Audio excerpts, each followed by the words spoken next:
Hey guys, what's up? I got everybody here from TMI. Don't forget to write us an email at tmipodcast2018. That's tmipodcast2018 @gmail.com. Let us know how we're doing.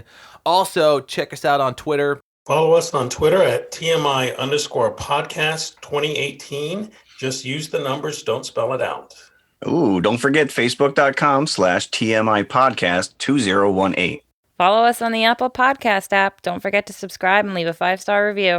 All you YouTubers out there, don't forget to subscribe to our channel, TMI Podcast 2018. Look for the popcorn bucket. That's right. Also, check us out on Spotify and a Google Play Music app for all you Android users. Follow us and subscribe everywhere. We appreciate it. We're doing it for you guys, the fans. Thank you. The moment our fellow geeks, dweebs, nerds, and other unfortunates have been fervently waiting for has finally arrived. It's time for TMI, Confessionals of the Nerd Kind. And now, your hosts, Dave Odinson Warhowski, Jeff Nerfherder Chandler, Jim Kaiju Baker, Mike Mjolnir Evans, and Danielle, that's what she said, Warhowski.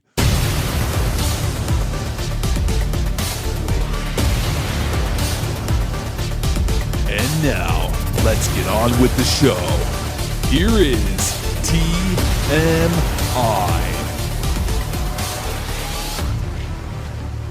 Hello, was anybody else here? Yeah, There they are. There they are. Oh, God. It was a post-apocalyptic weekend, so I wanted to make sure you survived. Yeah. Thank you. Okay, good. We survived Solo's opening weekend. Yes, I actually heard it's doing better the second weekend. No, it's crashing. Oh, no. Then my information is wrong. Do we have any stats on Solo? Is it what's the deal? What did it do? 50% of what it did last week or something to that effect? I think it did like 23 million.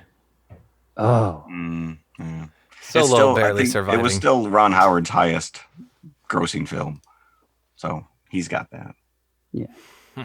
And again, he should not feel ashamed, Mr. Howard, or anybody involved in Solo. I thought it was a worthy outing.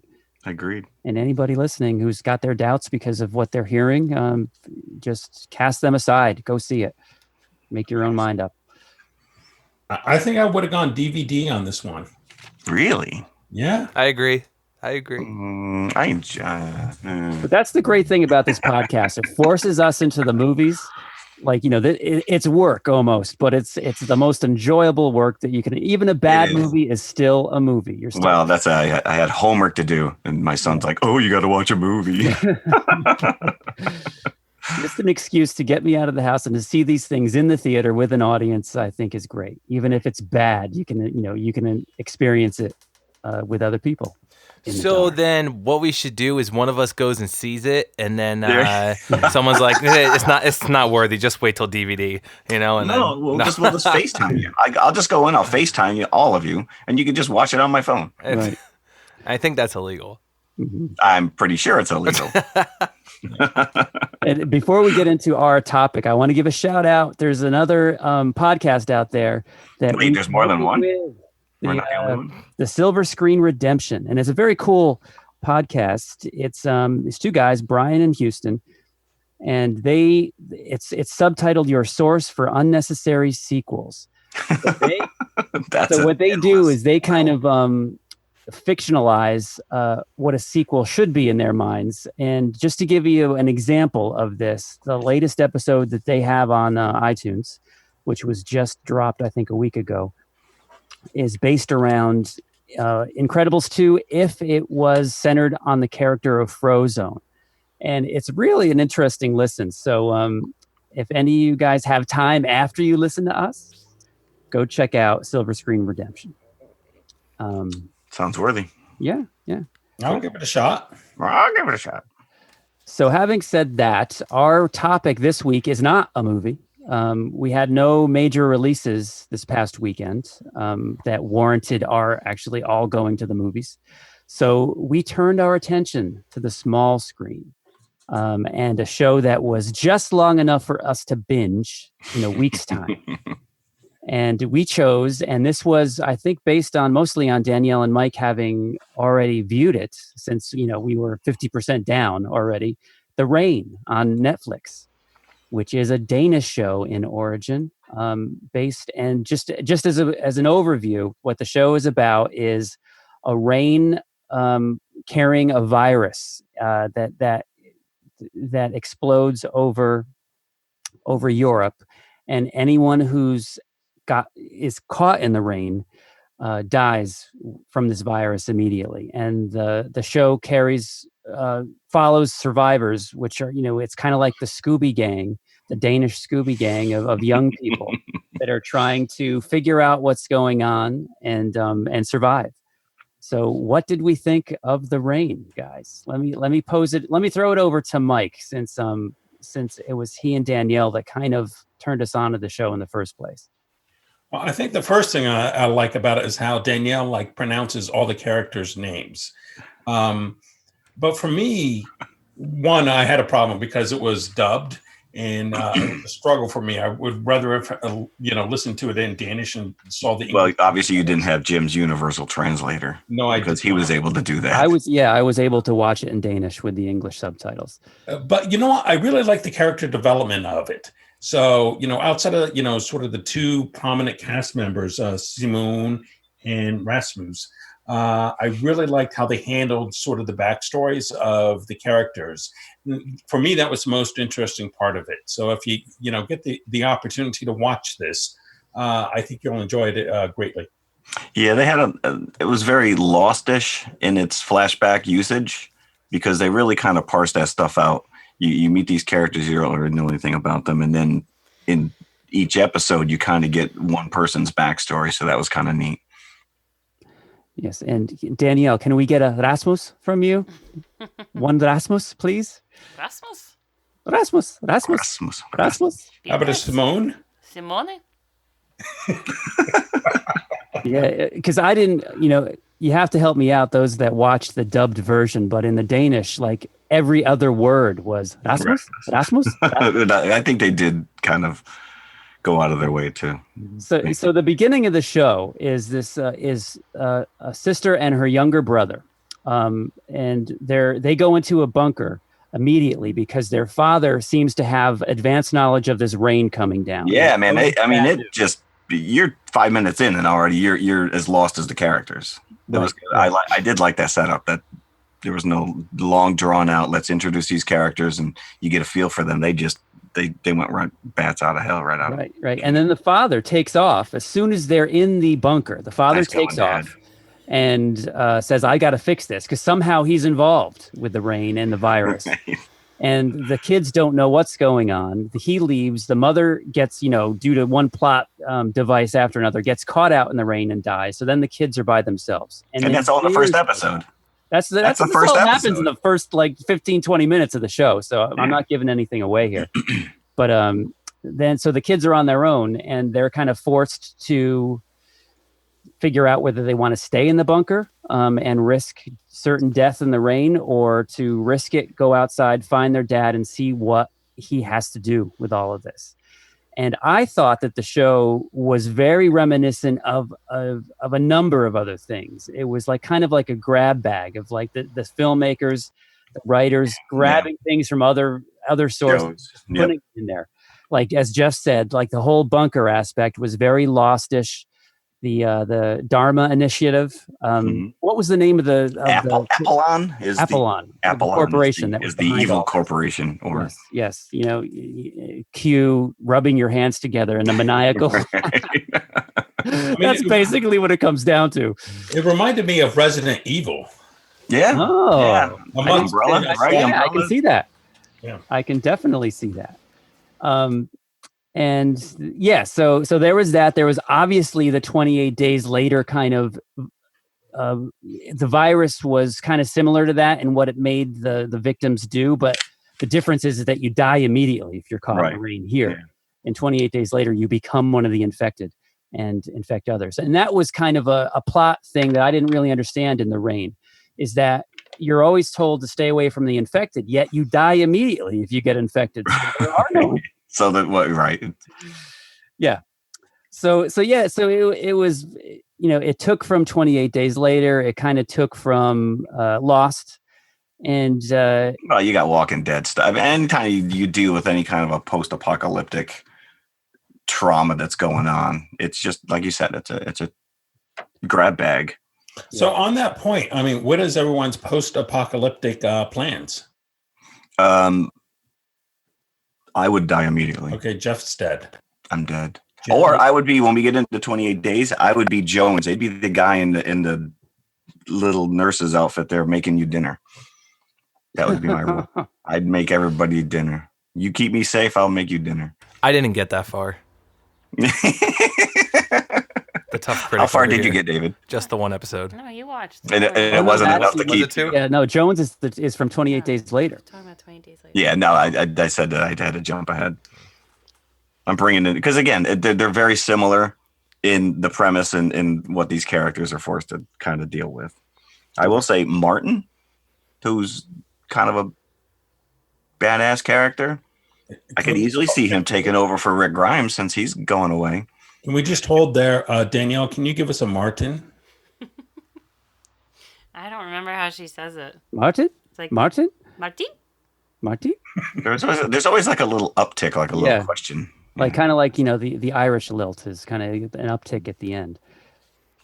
So see, I don't know if the girl that was dubbing the voice for Simone, if she did, I thought her voice was very unique, but I guess watching maybe the Danish. Yeah, I'd get it was more.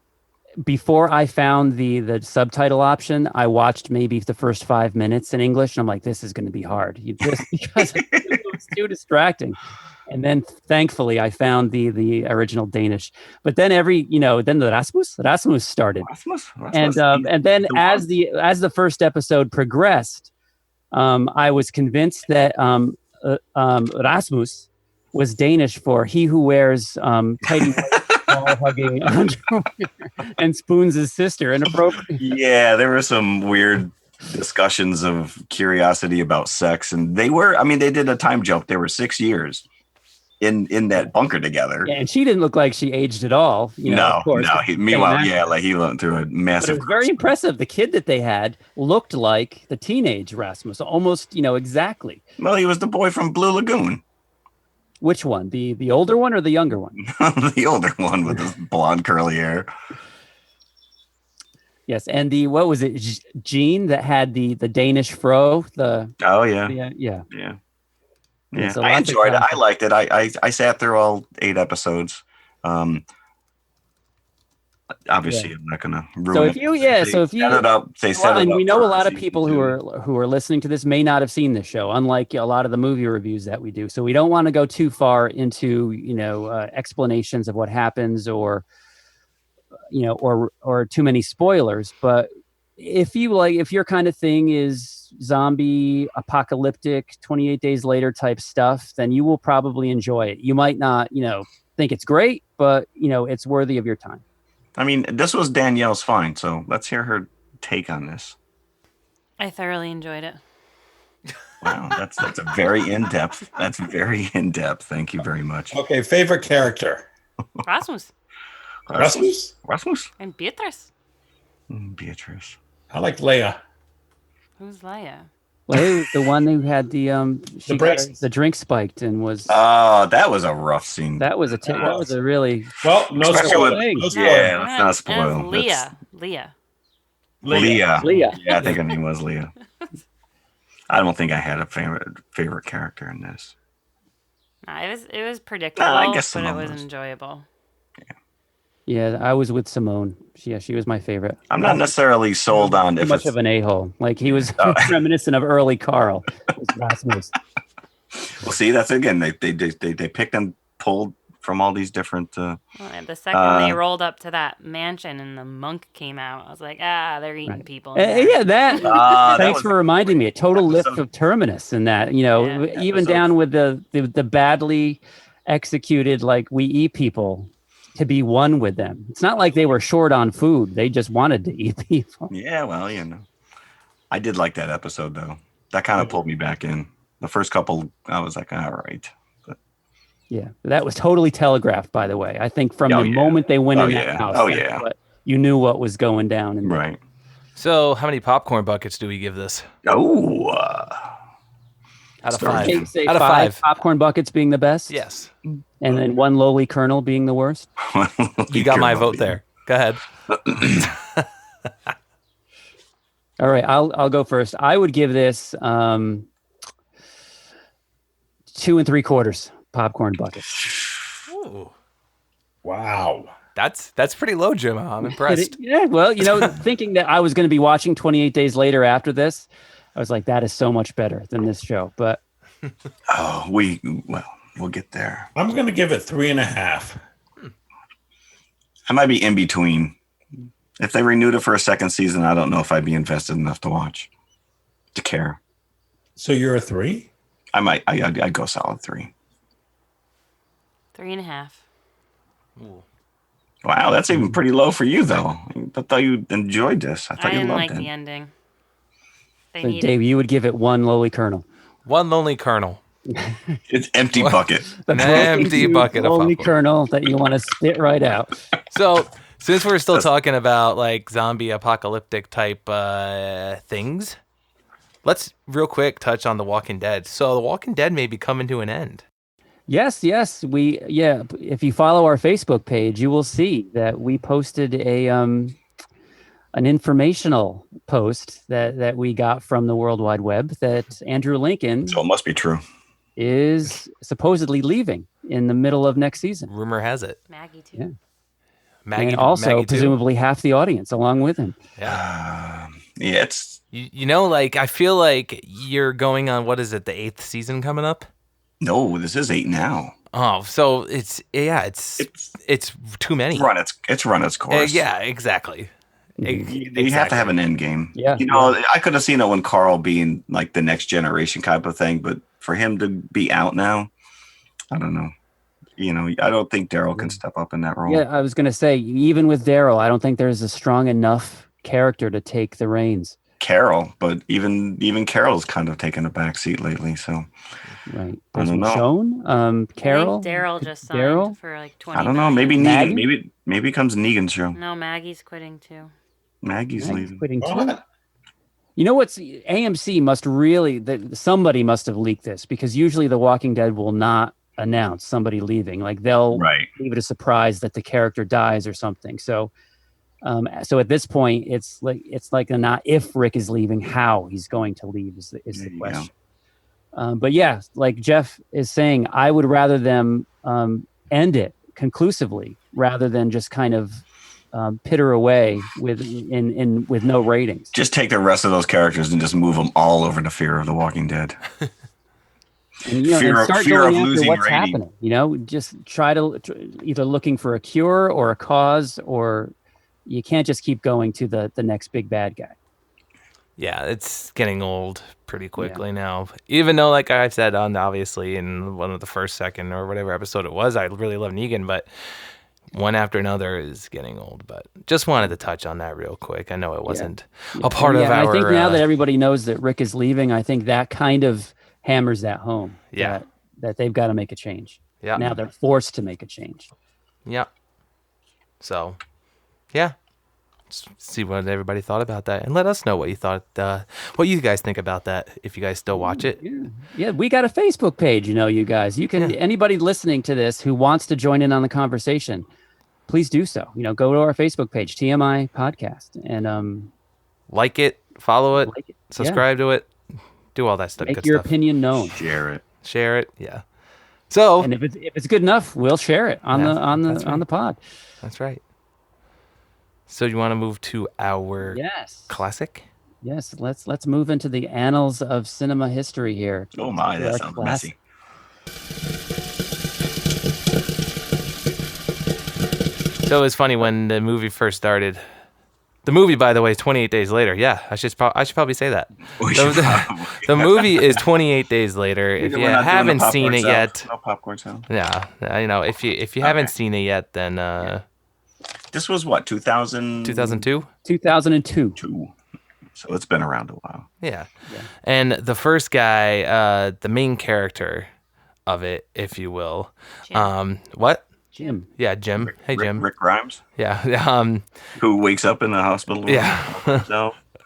I was like, where do Did you catch that? Did you catch that? That steal that The Walking Dead did off of this movie? Everybody copies everybody. I think everything within this genre just kind of feeds off each other. You know, when you originally were going to have us watch Night of the Living Dead, correct? Correct. Yes. James Romero. Yeah. Which set.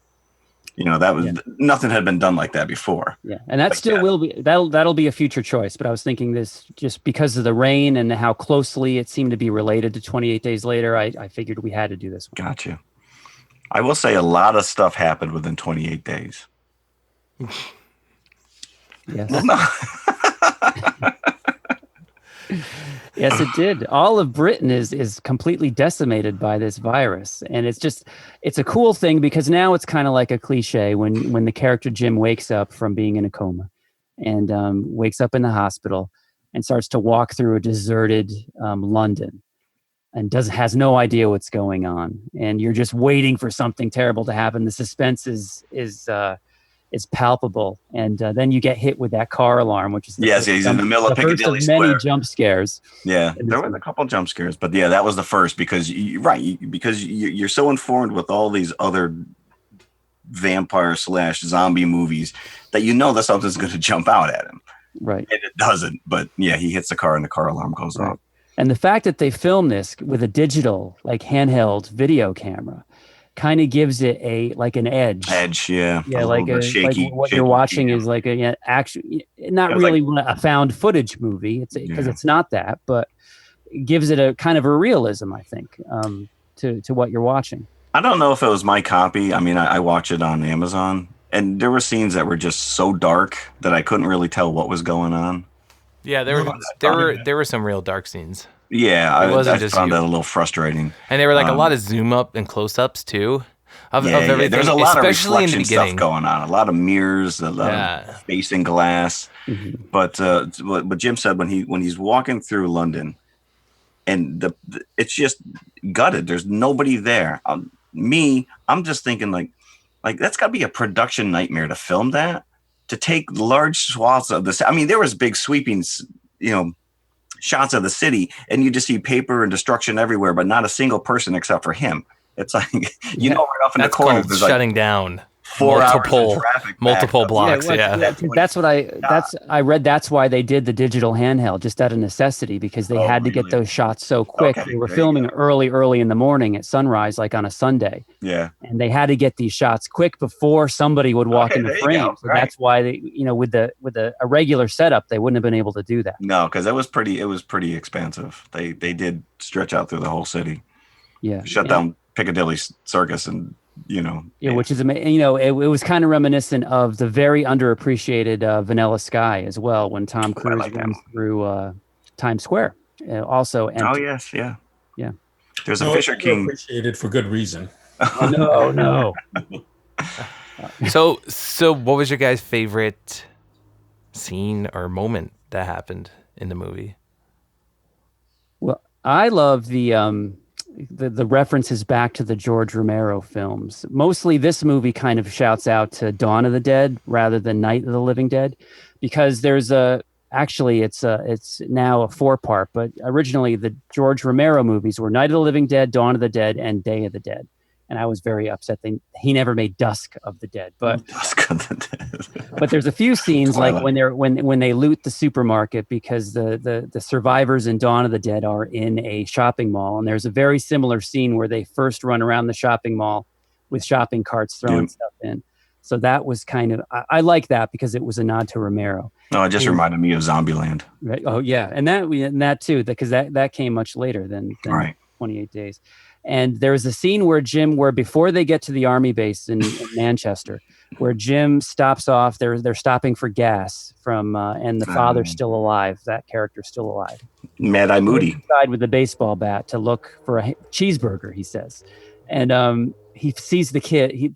One of the kids that's still infected, that's still in there, attacks him, and he ends up killing the kid. And that's also a lift right from Dawn of the Dead, where the survivors go and try to get gas for their helicopter and go inside the gas station, and there's kids in there that are zombies, and they end up having to shoot them. So I like the references to what's come before and the nods that they've made. So those were my favorite scenes. I think my favorite was the whole ending. I don't know how long the ending would be, but it was basically when Jim got loose and started was over there rolling up. That sounds bad. When he was firing up the whistle there, out there at like the end of the gate, and then dragged everybody away, and then started taking them all out one by one, and makes his way back to the base there, the fortress there, and then starts taking them out, and then frees the one infected army guy there, and he goes buck wild on everybody, and it was very fun to watch. And I think that was fun because you didn't know if that one army guy that they let loose, if he was like truly pissed and wanted to get his revenge. Like, can the infected think, Right. is he going after them specifically, or he's just mindlessly attacking? Right. Yeah. I think the whole ending part was just fun to watch, and the music they had going, the suspense, and the music was cool. There was some nice musical montage moments. They go back to the rain though. I think they missed a great Milli Vanilli tie-in, but that's blame it on the rain. Are Milli Vanilli Danish? Were they were European somehow? Yeah. Maybe shunned in their own country. But you know what? There's one other scene I just wanted to bring up real quick in 28 Days Later that was so haunting. It's when the before Jim comes back to save the two girls, and the one character is giving the younger girl pills because they're thinking they're going to be raped by the soldiers. Yeah, right. Because these won't make you care. So for the whole end scene of the movie, that girl is kind of stoned on whatever the tranquilizer. She's young too. She's probably 12, 13 years old. Right. And there's once the soldiers all leave them alone because they realize the infected are in the house, she wanders down a hallway and like into the darkness. And that scene, I don't know if you guys remember what that scene was, but that was just so haunting. It's one of those scenes that was very dark, literally like on screen. And you just see her walking into nothing down the hallway. And I thought that was a very cool scene. I mean, my favorite scene was the beginning because, I mean, for once, it's like finally explained, like, how did this happen from like a, post. Oh, with introducing the rage into the chimpanzees. And so you finally get to like see like, this is how it occurred. That would have been a great opening for Planet of the Apes, actually. So, I liked 3/4 of this movie. I was very distraught when the dad, Mad Eye Moody there, became infected. Yes. But I have to say, and again, the ending is exactly what David said. The ending was great because it's so action packed, but it's almost like this movie suddenly became Die Hard. This kid who barely survived, he doesn't know what's going on. Now all of a sudden he's going up and he's besting military personnel. It was just a little over the top. But speaking about the dad dying, I mean, what luck? What luck is that? It's just like the one drop right in his eye, right in his eye. And I think that is the one scene. I have seen this movie before, and I think that was the one scene that really stuck out with me, and I knew immediately it was going to happen. Oh, yeah, that was. Yeah. And would a classic feature be complete without me giving the box office stats of this? It was a big success. It was only about $8 million American dollars to make. I think 5 million pounds, and it turned out that translates into roughly about $8 million. And it made 84 million worldwide. So it made more than its share of money back, and 87% approval rating on Rotten Tomatoes. So it is a well-regarded movie. Can I ask, are the characters? It's not really a zombie classic. Are the characters carried over into the sequel? No. No, it's a completely different. Completely new set of characters. Oh, okay. Cillian Murphy. Let's not even mention this guy because he always just plays like this weird. He's one of those actors that just has that kind of odd persona. And I didn't recognize him at first. The one thing I will love, I love about Amazon is that when you pause it, they give you like all the little icons at the bottom now, and they show you the actor and the character's name. And so I'm immediately like IMDb and all these, and I'm like, oh my god, that guy was Doctor Who. Oh, that's Cillian Murphy. So and he's done crazy stuff. The Cillian Murphy, I recognized him and I was like, where's he from? So then I pulled it up on my phone. I IMDb'd on my phone and recognized him from the movie Inception with Leonardo DiCaprio. Yeah. And I don't know if you guys think, I don't know if you guys seen that movie, but that movie was pretty freaking awesome. Movie, yeah, that was a great movie. And also he's the Scarecrow in Batman Begins. Yes, correct. Yeah. And I think you pronounce his name with a hard K sound rather than a Killian? Yeah. Oh, really? Sure. Yeah. Okay. Well, I apologize then, Mr. Murphy, for bastardizing your name. Yeah. Do we also? I could be wrong. You mentioned the baseball bat, which again, I guess if you're in a zombie apocalypse, that is the best weapon ever.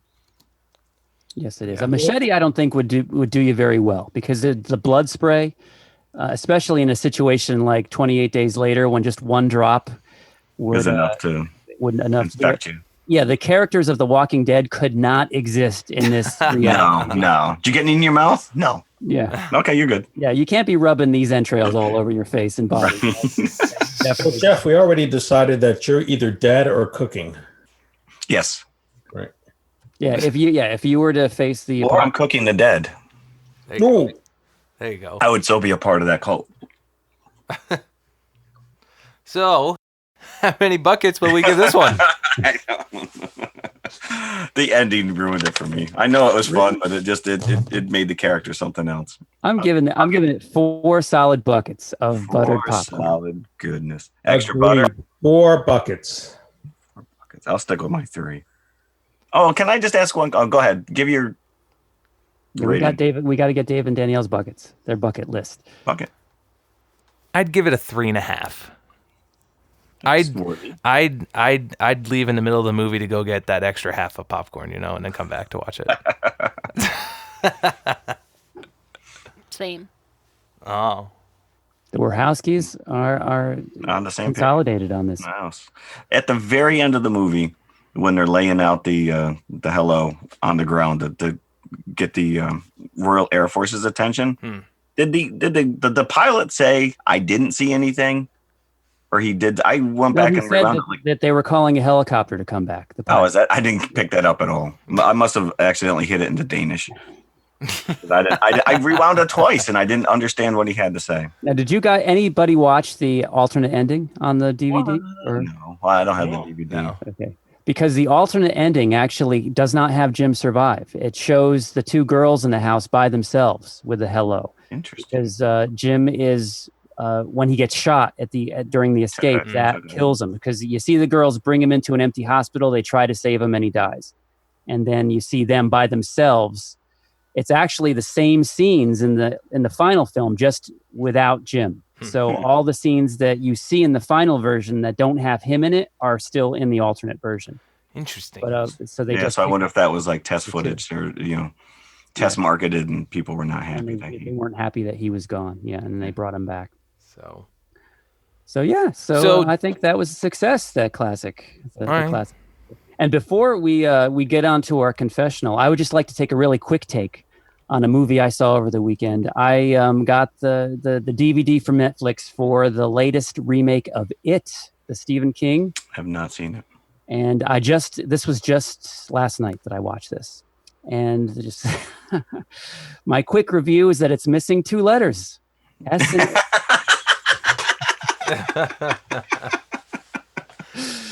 I'm really just sick. I'm really just sick of these, let's put on a show movies with kids on their bikes, dropping F-bomb after F-bomb just to give it an R rating. And, all these unnecessary talk about 28 Days Later does have some jump scares, but they're well done. They're kind of parsed out. It has like a jump scare every 2 minutes. It's like by the end of it, I'm just like staring, waiting for the next jump scare to happen.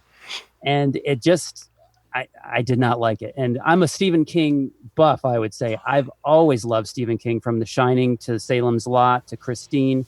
I never liked it as a story. And I don't think they did it very well in this new remake. I just wanted to get that off my chest. Sorry. Well, I will say I was in a Rhode Island Comic Con last year, and a guy was dressed as Pennywise, and it was with the eye contacts and everything. And I didn't want this guy anywhere near me. It was creepy. Okay. Shall we step into our confessionals? Yes. Confessionals. We've all been there. If you're a movie fan, you've all at one point in your life, maybe you're younger or even as an adult, have sat down to watch a movie with your parents or your mom or dad individually, and been embarrassed by something in this movie, or been made very uncomfortable by something that happens in this movie. So I would like us to kind of reflect and pull those moments, painful as they may be, out of our memories and share with our listening audience. I completely misunderstood this confessional. What did you think it was? It's just something that I watched with my parents that was embarrassing. I said Hee-Haw. Oh my gosh. All right, I can pick something else. Go ahead. Okay. All right. Who wants to go? Who wants to go first? Do you want me to start this? Go ahead, Jim. Go ahead, Jim. Okay. So this was one of the first, it may have been the first R-rated movie I saw in a theater. It wasn't the first one of all time for me, but the first R-rated movie I saw in a theater was Blue Thunder, which is a Roy Scheider movie. Roy Scheider from Jaws, as was Captain Brody in Jaws. And in this movie, he's a former Marine Air Force pilot who is chosen to fly a prototype police helicopter that has state-of-the-art surveillance equipment and a huge machine gun on the fronts for crowd control. And so when he and his co-pilot take it for a test run the first night, it's Daniel Stern is the co-pilot. Of course, they use it to spy on some woman doing naked yoga in her living room, and it was a very explicit scene. Oh my! And I'm sitting there next to my dad, and if I was alone at home watching this on HBO, it would be a very different result. Experience. But I was not, so I was almost, kind of hiding my eyes, like, because I didn't. I'm pretty sure your dad was doing the same thing. Change the channel. Yeah. So for me, it was Blue Thunder and that one naked yoga scene. Interesting. All right, I'll throw mine out there. Anybody got another one? I'll throw mine out there, which is I couldn't tell you the year, maybe early 80s. My brother and I, we used to spend a lot of time with my grandfather, and he had HBO.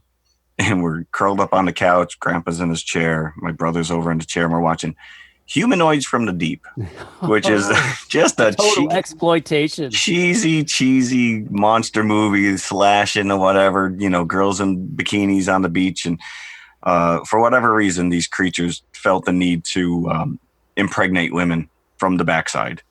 And I remember girls down on all four on the beach, and the monster's attacking her, and my brother's going, "What's he doing? What's he doing?" And I'm on the couch, like, probably trying to hide my Oh man. It's like R-rated movies were more hardcore than they are today. I think back in the early 80s, for some reason, I think that they were allowed to get away with a lot more back in those days. I guess I'll go. Yeah. Oh. So obviously everybody has many of these, I'm sure, have happened before many times. And I could think of several right now off the top of my head. But I feel like I wanted to say Days of Our Lives because my mom would watch that every day. And I was homeschooled, so I was always home whenever this show would come on at 1:00 in the afternoon. And it's still on TV. I don't know how the show is still on TV. But, I wanted to say that, but then I thought even a little deeper. I dug deeper into my brain. And the one scene from Edward Scissorhands when he's in the chair and the woman just gets on top of him and straddles him. And, they start, making out and everything like that, right there in the chair. And, that was just, pretty, that was, an intense session they had there, if you will. Like For it a was like homeschooler. what? For a homeschooler. Wow. But yeah, no, I was, So how old would you say you were at God, I don't this know. point? 27. I don't know. Oh God, probably 10, 12 maybe. When did that movie come out? 1990 that came out. Yeah, I had to have been like 10, probably 10 or 12 years old. Yeah. Work out the math. Yeah, something like He's that. crunching the numbers as we speak. So who we got next? Mike, Danielle, who wants to go? I got nothing because I used to get dropped off at the movies and then I would get picked up at the movies. Ooh, you So rebel. I cannot even remember the last time that I had been to the movies with my parents. Nothing, absolutely nothing comes to mind. Anything where you were embarrassed just being by yourself? I cannot believe I'm watching this. Again, nothing comes to mind. You ever show up at a kid's movie and with no kid, and you got like a 5-seat berth all around you because none of the parents would let your kids sit next to you? No, move over here, Danielle. As we are all aware, I've repressed most of my childhood, apparently. And don't This remember. is good therapy for you. You're Don't bringing it remember all to the much. surface. But what comes immediately to mind is Pretty Woman with my mom. No. She was a hooker. Was that an especially risque movie? Oh, yes. I think there's a scene where she... When you don't watch it on TBS, she's Right. naked in most of it, and she just doesn't kiss him on the lips. Everything else she touches. Everything else she does. Well, that'll pretty much wrap it up for us. Hope you guys enjoyed that one. That one got a little... Saucy. It's getting a little warm in here. What? Just kidding. It's getting hot in here. So anyways, next week we'll be missing Mike. Mike is going away. I'm going away, Isn't the next week and Father's Day? I will be back though. I'm going. Mike is scouting for the podcast, so he's scouting he locations. works for us. Is it? Nice. I also think next week is Father's Day. No, the week after. Oh, no, the week after that is. Oh, that's right, 16th. Never mind. The week after that is. Yeah. So who And has? that's the Incredibles weekend. Oh, they're opening on Father's Day. Look at that. So then maybe next week we can talk about, more TV stuff.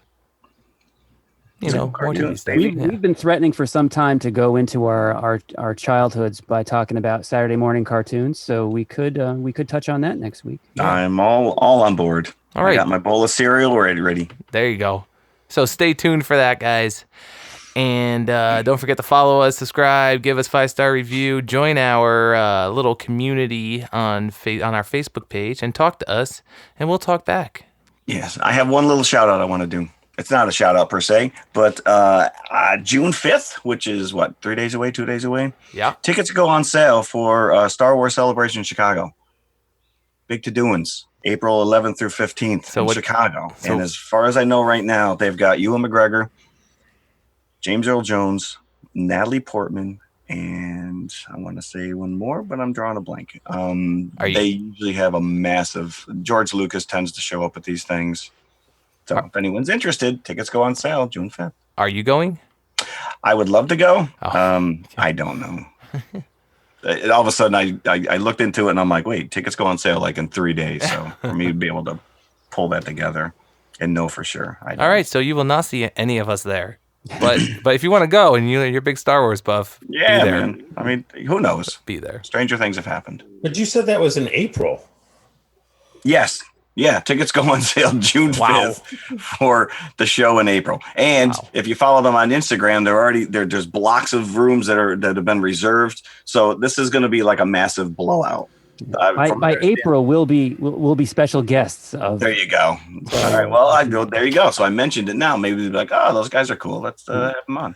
Yeah, let's get some stickers made before then, so we can hand them out at the door. There you go. Alrighty. I just wanted a public service announcement. Absolutely. So PSAs are always good. Cool. All right, we'll see you guys next week. Yeah, stay away from zombies, please. Okay, bye. Infected by Rasmus. Rasmus. Oh, goodbye. Blame it on the rain.